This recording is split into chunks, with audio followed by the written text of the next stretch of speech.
Isso quer dizer também uma ação devastadora, mas não de causas naturais. Segundo a Gênesis, os abalos que devemos enfrentar são mais morais que geológicos. Para isso, a prevenção se faz possível, mas muito mais que isso necessária, através da transformação moral do indivíduo e, por consequência, da sociedade. Porque os abalos físicos, então, que ocorrem constantemente, não devem merecer de nós uma consideração mais significativa. Por que a gente não tem que dar tanto valor nessa análise que a Gênesis faz, dizendo que os abalos serão mais morais que geológicos? No entanto, a gente vê, a gente mostrou aí a tsunami, nessa foto, por exemplo, a primeira foto, a da esquerda para mim, né, essa tragédia lá de Bento Rodrigues, que devastou o vilarejo. A segunda é a tsunami de 2011, que fez milhões de vítimas no Japão. Ora, isso não é significativo? Sim, isso é significativo. Só quando nós vemos os abalos morais, eles provocam um outro tipo de catástrofe, que não tem como ser medido. E no livro dos Espíritos, na Lei de Destruição, fala da necessidade da reacomodação, tanto do ponto de vista climático, quanto geológico, tantas outras coisas. Nós percebemos, então, que poderíamos até chamar de desconstrução.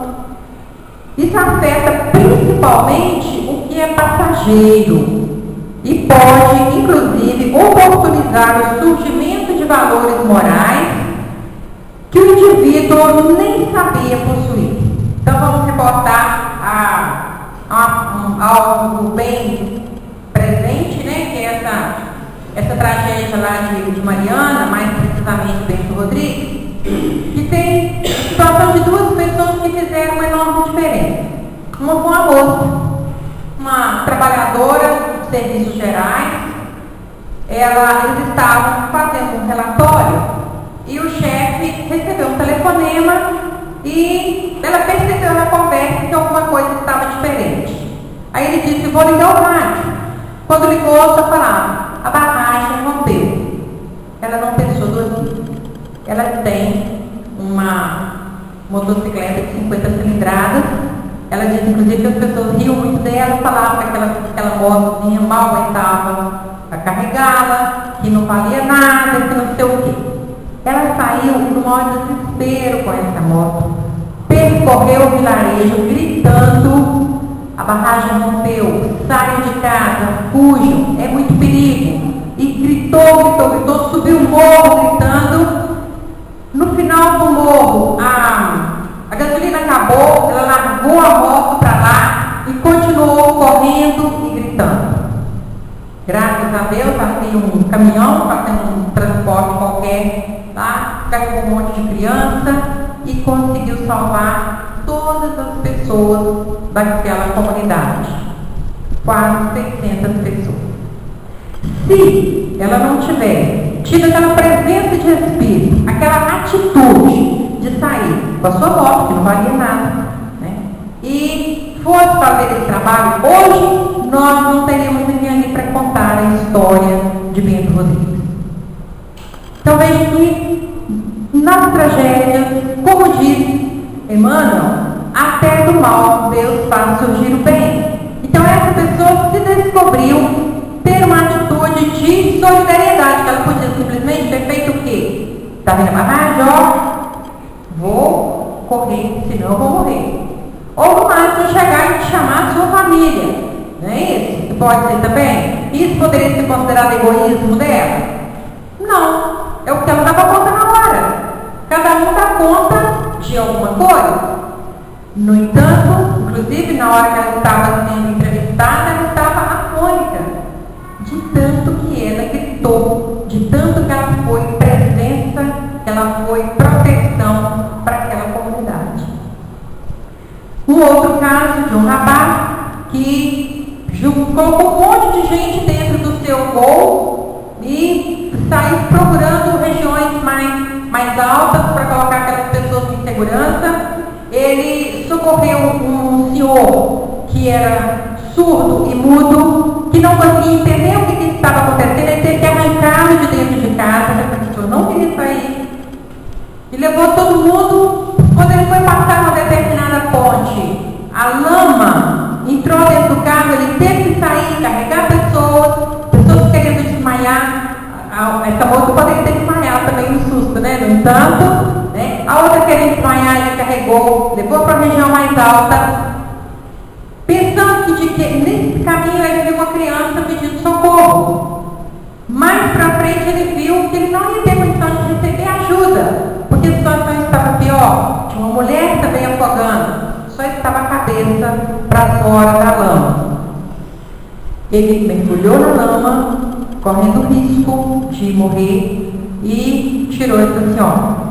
Colocou no lugar de segurança e falou assim: agora eu vou embaixo que tem um menino se afogando. Todo mundo falou com ele: não vai, senão você vai morrer. Ele falou: não, eu vou lá sim, Deus vai me ajudar e eu vou conseguir.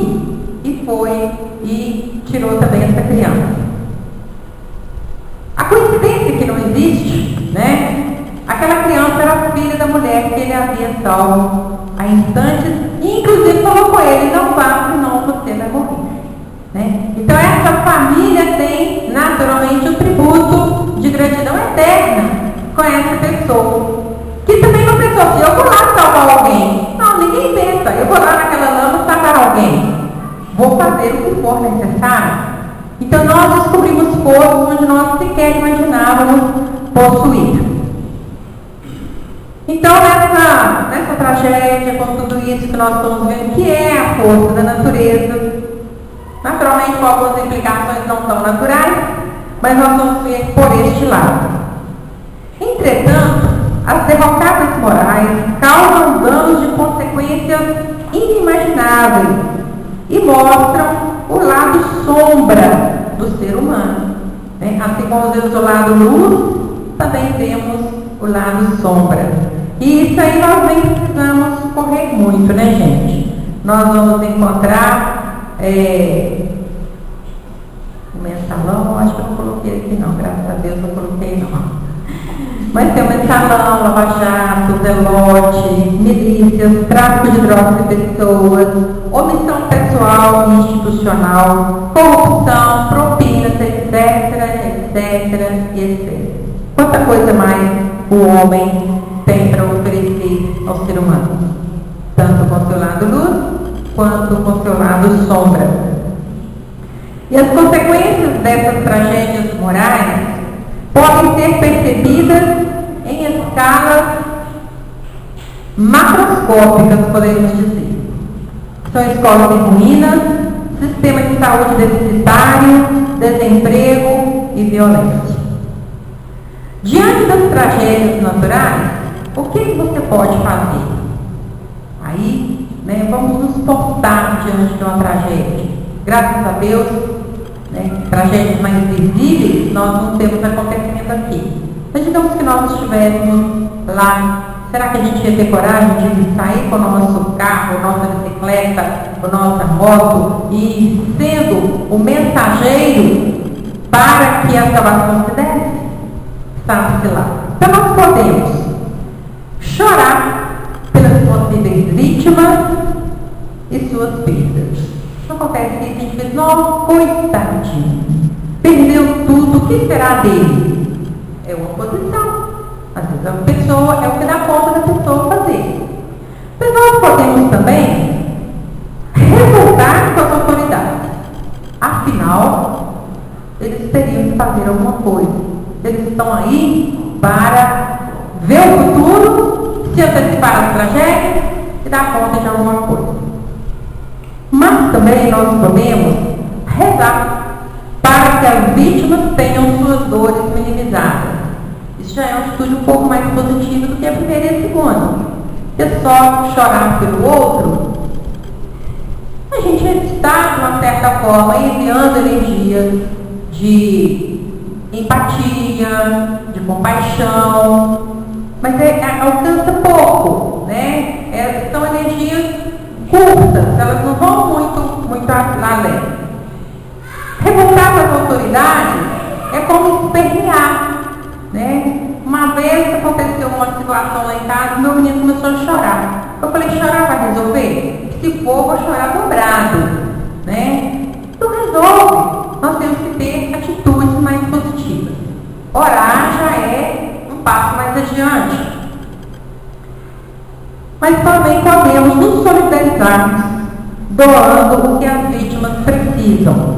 E eles precisam de muitas coisas básicas, coisas que nós poderíamos chamar de bobas. Hoje, se nós visitarmos o governador Valadares, nós estaremos vendo uma cidade, quase uma cidade fantasma. Porque a única fonte de abastecimento hídrico daquela cidade está totalmente comprometida. Hoje, é claro, que vai ser recuperado, né? Os caminhos para isso só Deus sabe quais serão. Mas hoje está triste de ver, né? Mas pode também tornar-se voluntário e doar-se, que é um pouco diferente de doar. É doar-se no limite de suas possibilidades. Essa é aquela ordem que vem lá no Gênesis, quando fala como é que nós devemos amar a Deus, né? Amar a Deus sobre todas as coisas, com toda a nossa força, com toda a nossa vontade, com toda a nossa potencialidade. Então é isso que é doar no limite das nossas possibilidades. Isso daí exige de nós quase que sacrifício. Sim, é verdade, existe sacrifício, mas é aí que está a nossa verdadeira doação. Agora, diante das tragédias morais e sociais, que também acontecem com muita frequência, infelizmente, o que você pode fazer? Existem programas de humor que são quase especializados para rir-se da situação financeira do nosso país. Tem um quadro na Praça Nossa que tem um deputado que a gravata dele é impressão de dinheiro, de notas, que tem nota saindo pelo lado de fora do bolso. Isso é rir-se de uma tragédia que nós deveríamos fazer todo o esforço para que ela deixasse de existir, que é a corrupção. A corrupção é uma bomba, mas a pessoa não assaltou exatamente ninguém.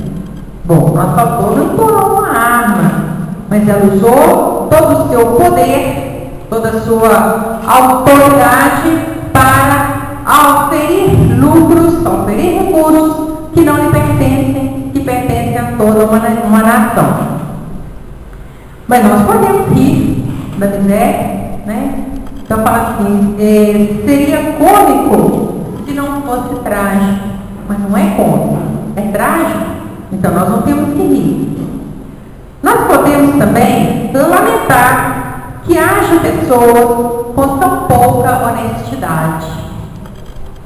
Nós podemos nos revoltar pela impunidade que assola o país e o mundo. Não é privilégio do Brasil, não. Lamentavelmente, é o mundo todo.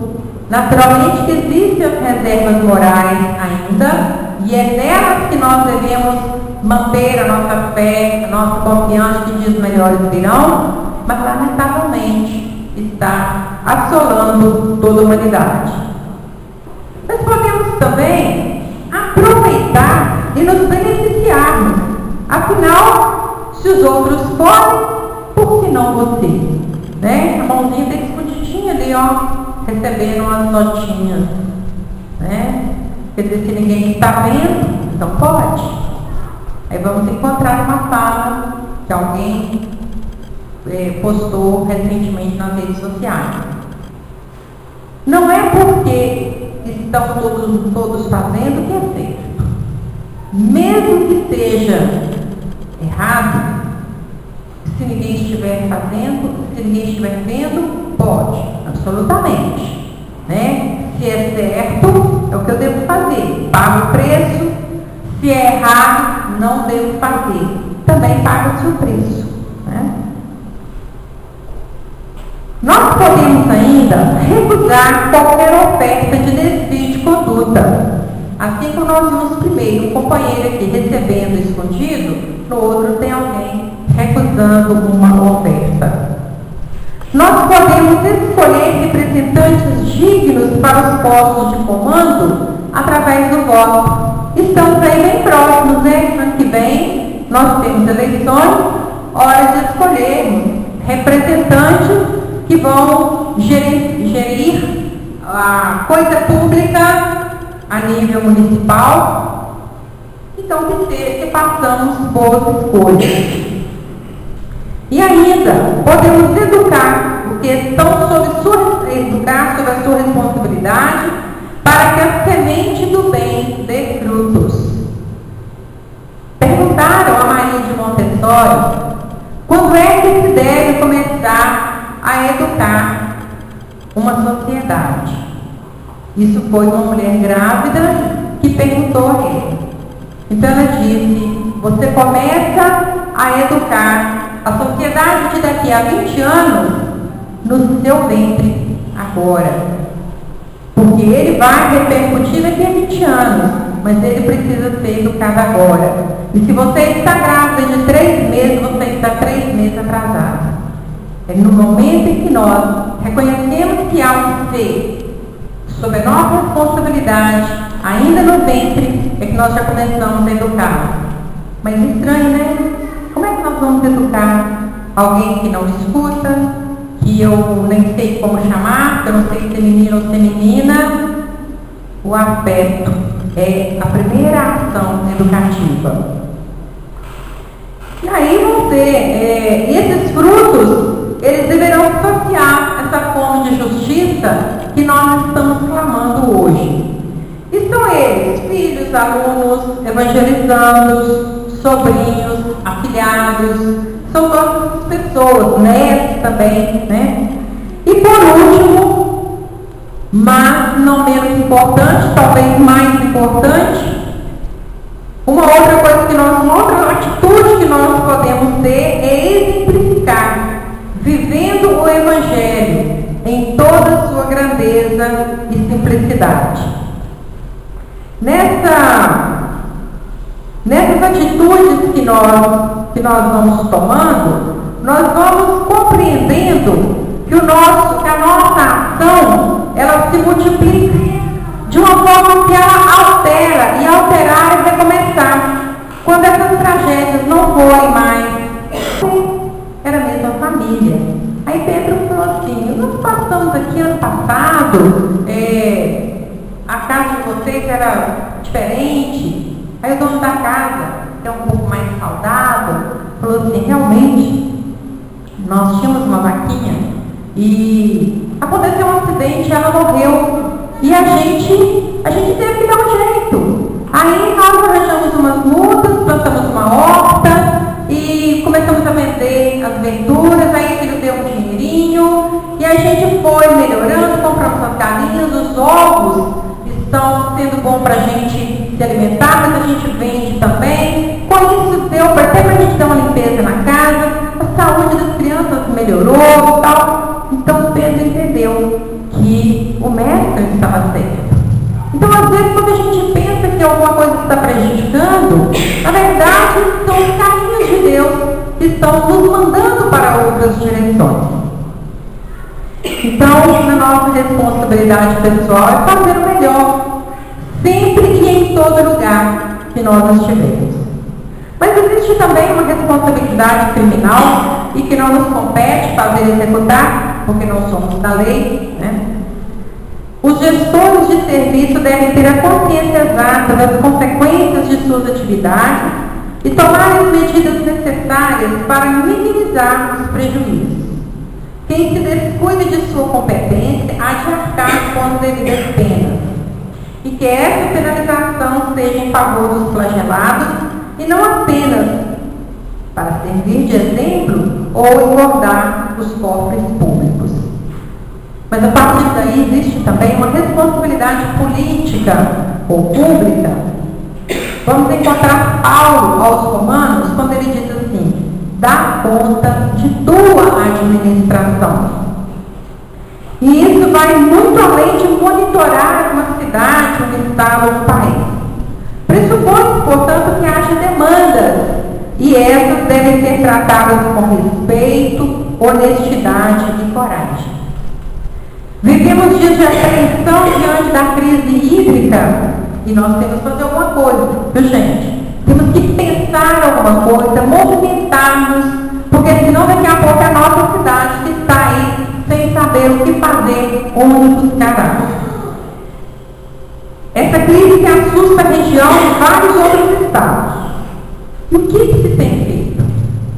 Uma cidade, refém a única fonte de abastecimento hídrico, corre o risco de agonizar, apesar de sua imensa riqueza, que é o caso da nossa Valadares, tão perto de nós, pedindo, clamando pela ajuda de todos nós. Quem tiver, quem puder, ajude, porque a situação lá realmente está muito triste. O Rio Doce voltará à sua normalidade, mas ninguém está livre de outra catástrofe.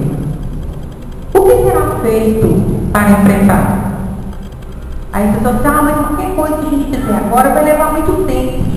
Não é isso que as pessoas falam assim, que é isso? Vai levar muito tempo. Mas é preciso ser feito alguma coisa agora. E que o futuro não pague o preço da incompetência do presente. Ah, mas daqui a 40 anos, como é que eu vou saber? Ora, se eu desencarnar agora, eu corro um sério risco de daqui a 40 anos eu estar encarnada sofrendo as consequências da minha incompetência. Porque nós não estamos deixando o mundo de herança para os nossos filhos, não. Nós estamos deixando o mundo de herança para nós mesmos, porque nós vamos reencarnar, e por algum tempo aqui na Terra. Quem não estiver dando conta vai reencarnar em um outro planeta. Mas, por enquanto, é por aqui mesmo que a gente há esse aviso. A natureza guarda em si o espírito de renovação. Corresponde à missão divina que lhe é dada de abastecer a vida e promover a alegria. Hoje a gente não nem tem muito espaço para cultivar jardim, né? Mas quem tem jardim, se poda a roseira, o que acontece aí há 30, 40 dias? Ela fica toda florida. Né? E se não podar, ela fica lá, vai limpando, até hoje. Você poda, ela vira uma maravilha. Ela se enche de folha e se enche de flores. Poda-se a laranjeira e colhe-se em abundância o seu fruto. Então veja bem, a natureza mostra pra gente que não é sem sofrimento que a gente frutifica, não. É aceitando a poda, é aceitando a adubação. Com que a planta é adubada? É com esterco. É o que o irmão joga fora que a gente vai colocar lá no pé da planta. Então, ela depende disso para renovar-se e para mostrar, cumprir o seu ciclo e a sua tarefa. Né? Agora esse negócio dessa crise hídrica, de vez em quando a gente pesquisa alguma coisa, vai vendo assim, várias ações históricas. Tem um senhor que se chama Sebastião Salgado, lá na região de Aimoré. Ele é fotógrafo o mundo inteiro, passou muito tempo longe. Quando ele voltou, ele teve uma tristeza imensa de ver a roça da infância dele, que era verde, linda, cheia de água, e agora estava seca, estava morrendo. Aí eles falou assim, nós precisamos fazer alguma coisa. Então eles começaram a reflorestar. Como eles precisavam de muitas mudas, aí eles fizeram os convênios. Então, no final das prestadas, em pouco tempo, e surgiram muitas nascentes onde eles nem imaginavam que ia brotar água.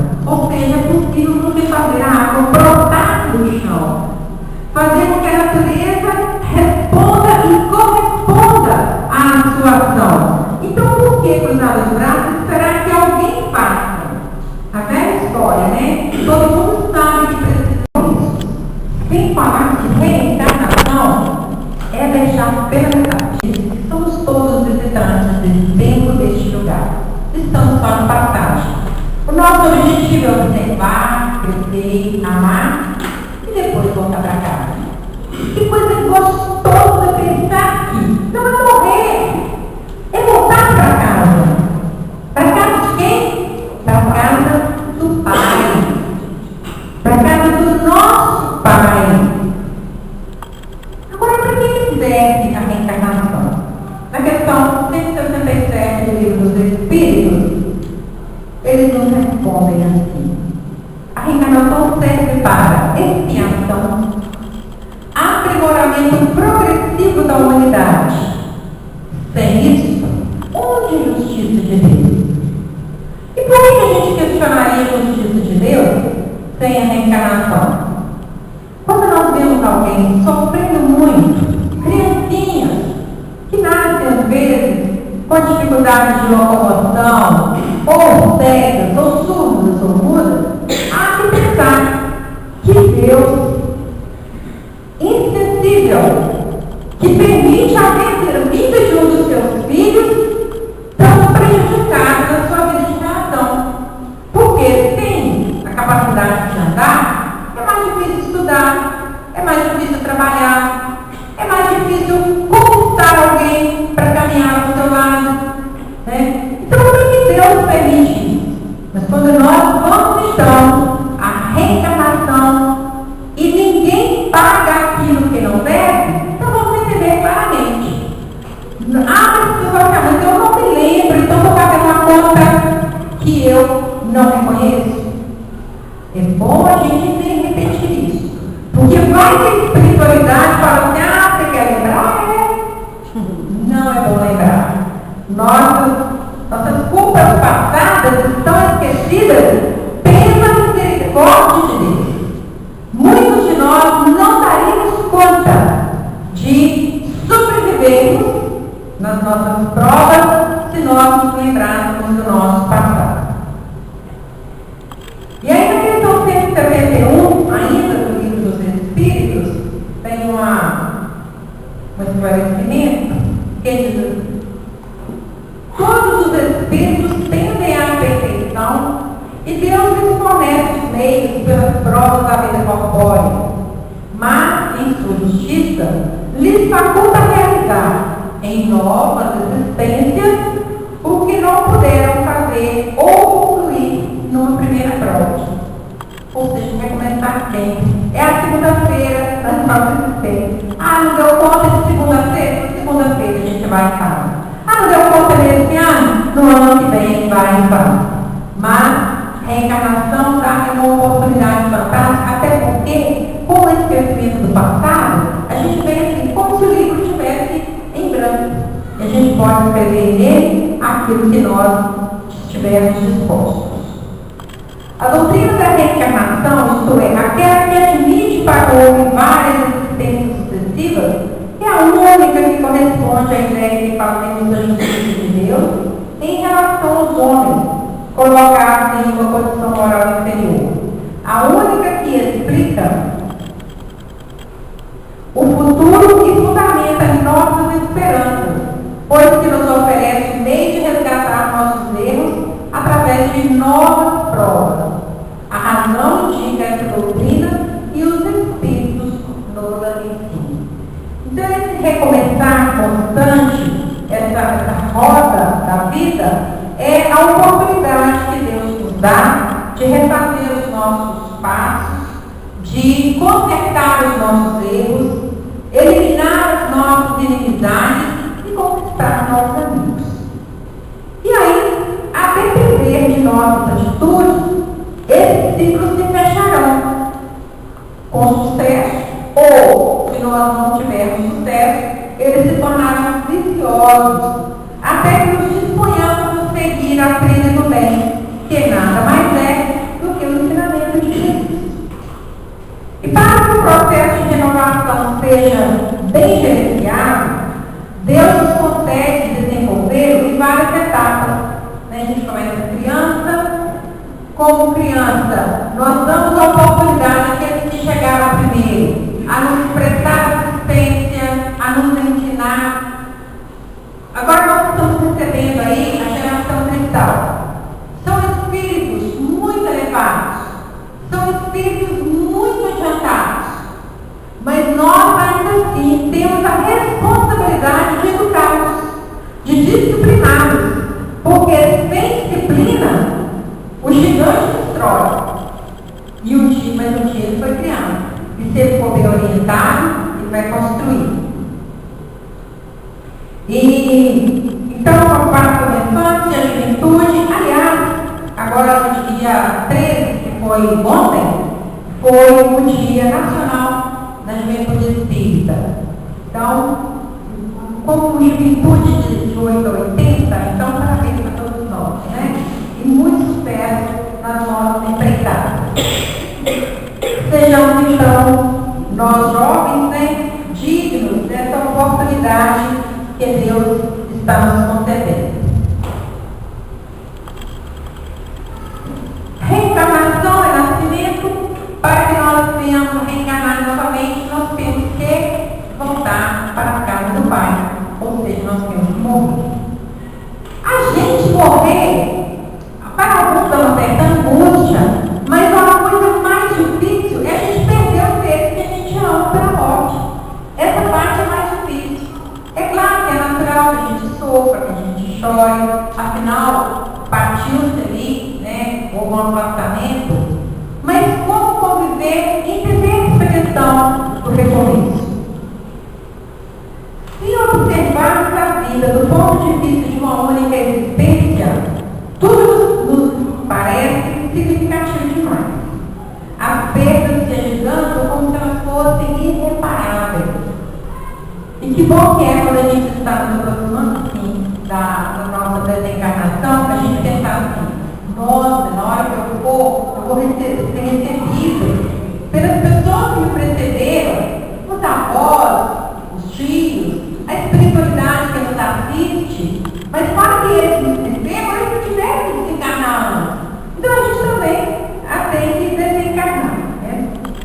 Mas além das perdas das pessoas que nos constrangem, que nos dão dor, da perda de coisas que tantas vezes fazem as pessoas ficarem doentes. A posse dos bens terrenos como meta da maioria dos homens traz ansiedade e excesso de cuidados. Mesmo quem se intitula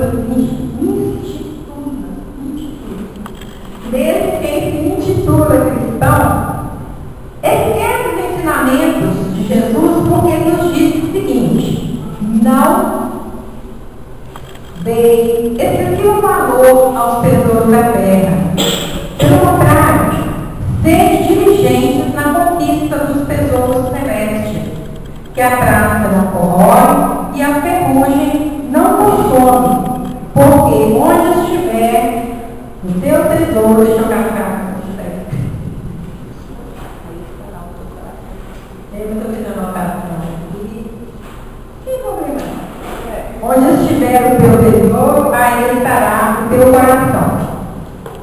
Tantas vezes, por causa desse apego aos bens terrenos, chega ao crime e chega ao óbito também. Por exemplo, Jesus fala assim, o moleque foi assaltar no Abalcênio, a pessoa reagiu, levou um tiro e morreu. A gente está dizendo aí que eles não devem ter herdeiro com a propriedade? Sim, herdeiro sim, escravidão não. Que além de ser cristãos, somos espíritas. E assim a certeza da vida que continua nos dá ainda mais consciência de que os bens desse mundo são empréstimos temporários e não devem ocupar espaço maior em nossos pensamentos e em nossos sentimentos. Mas falando ainda de perdas, as pessoas que entram em nossas vidas são companheiros de viagem. Eles entram, alguns já estavam lá quando nós chegamos, alguns entram no decorrer da nossa vida e saem, outros nós saímos e eles permanecem. Mas todos são da máxima importância, mesmo porque, mesmo aqueles que nos fazem mal, como diz Divaldo Franco,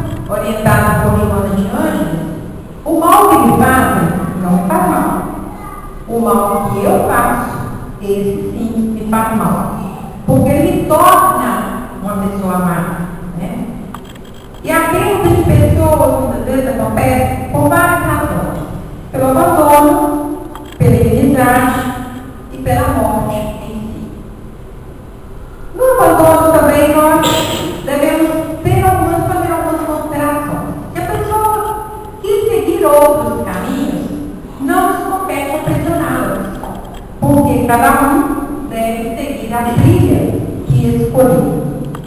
Mas ainda assim deve ficar no sonho, e esse desapego deve ser praticado em dois momentos.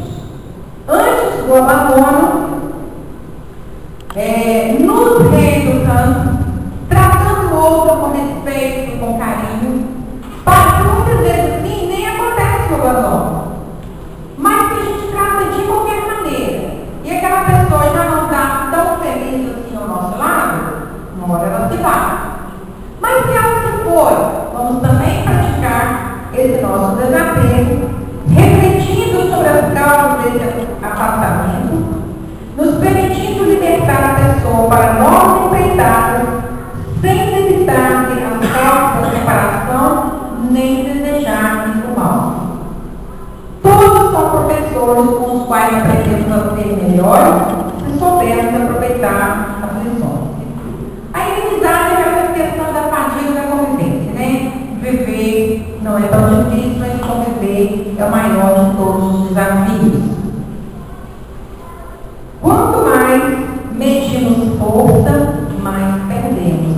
Essa é uma grande lição quando o assunto trata de inimizade. Porque muitas vezes o inimigo vem de outros tempos. Chegou, dizia, o santo não bateu. Por quê? Porque vem de antes. Né? Então, mas por que nós estamos perto de alguém que é nosso inimigo de adiante?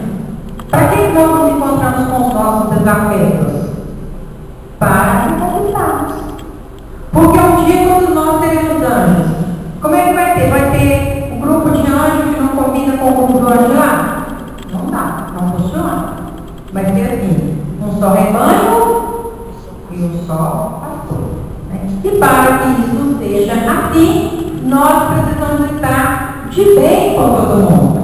Né? Então, nada de manter a inimizade. Vamos desfazer as inimizades anteriores e sempre que possível evitar novas inimizades. Né?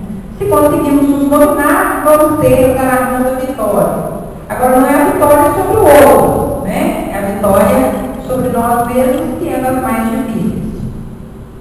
Por isso que Jesus falou que nós devemos orar pelos que nos perseguem e nos caluniam, ou seja, fazer o melhor pelos nossos inimigos. E pela morte, que essa é a mais dolorosa de todas as vezes. Quanta dor visita a alma daquele que perde um ser querido. Mas a morte, Paulo nos diz: ó morte, onde está a tua vitória? Sem lugar nenhum. Porque se ela alcança o que é temporário em nós, que é o nosso corpo físico, ela não alcança de forma nenhuma aquele que é imortal, que é o Espírito. E assim como nós, quando um companheiro, um amigo, um parente viaja para um lugar distante, a gente manda carta, a gente manda mensagem pelo WhatsApp, pelo Facebook, ou se a gente tem sabendo que alguém vai lá, a gente manda uma encomendazinha, se a pessoa gosta de determinado alimento, a gente manda.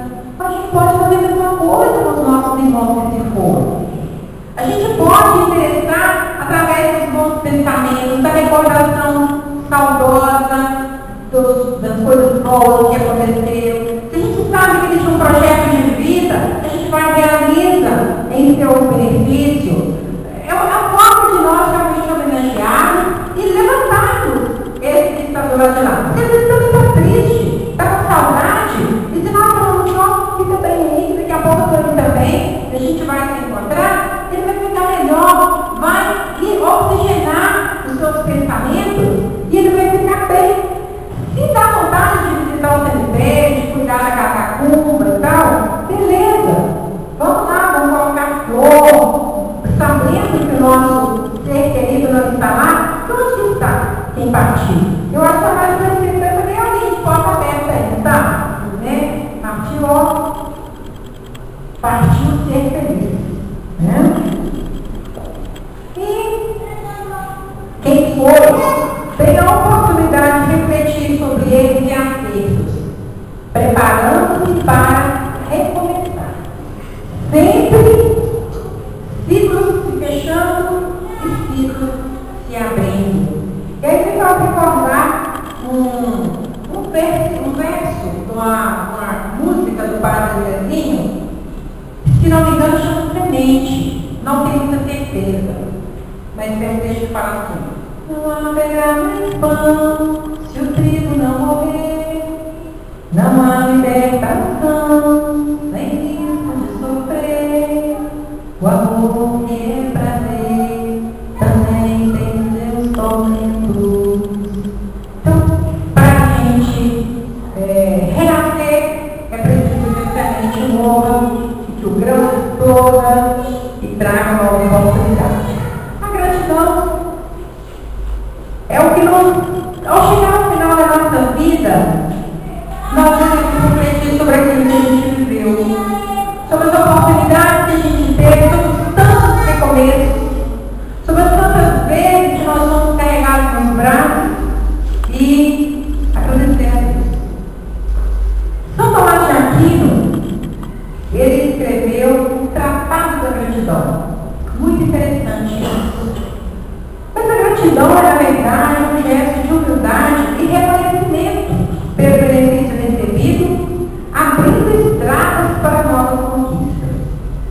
Então, nessa fala do São Tomás, ele diz que a gratidão existe em 3 níveis: o nível superficial, o nível intermediário e o nível mais profundo.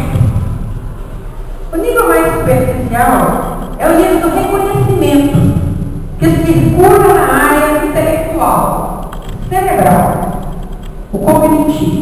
É tipo assim: nossa, cara, legal que falou para ele ver, mais ou menos isso, né? Eu reconheço que a pessoa me fez um favor, digo a ele isso e só.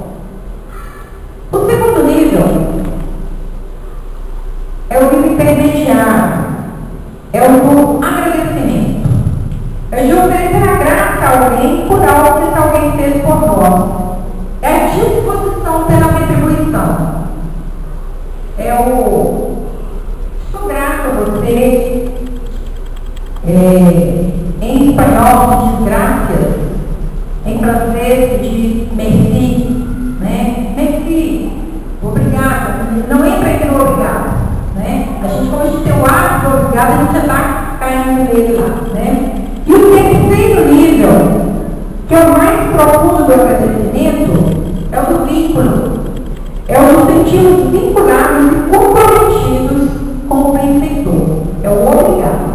Quando eu digo para alguém assim, muito obrigado, eu digo assim: eu estou tremendamente reconhecido, tremendamente grato, primeiro e segundo nível, pelo que você me fez.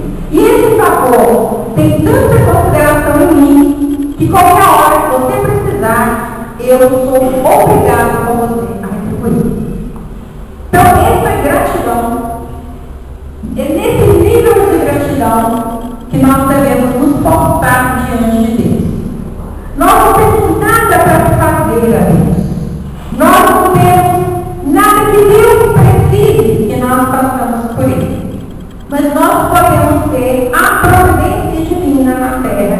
Nós podemos ter as mãos de Deus. E é dessa forma que nós demonstramos a Ele a nossa gratidão. Gratidão a Deus que nos permite refazer os caminhos, recomeçar incessantemente até alcançar a perfeição. Que nos envia diariamente anjos empenhados, espíritos de escola, para nos orientar nas nossas decisões. Recomeçar sempre, sem medo e na luta. Aí esse poeta diz o seguinte: recomeça. Se puder, sem angústia e sem pressa. E os passos que devem nesse caminho duro do futuro, dá-lhe liberdade. Enquanto não alcança, não descansa. Pois que de nenhum fruto queira só a metade. Devemos querer o todo. Avante, irmãos. A eternidade nos espera. Não sabe ali do caminho para por onde recomeçar? Ele é o caminho. Ele é a vida. Ninguém vai ao Pai senão por Ele. Muita paz, flor do deserto.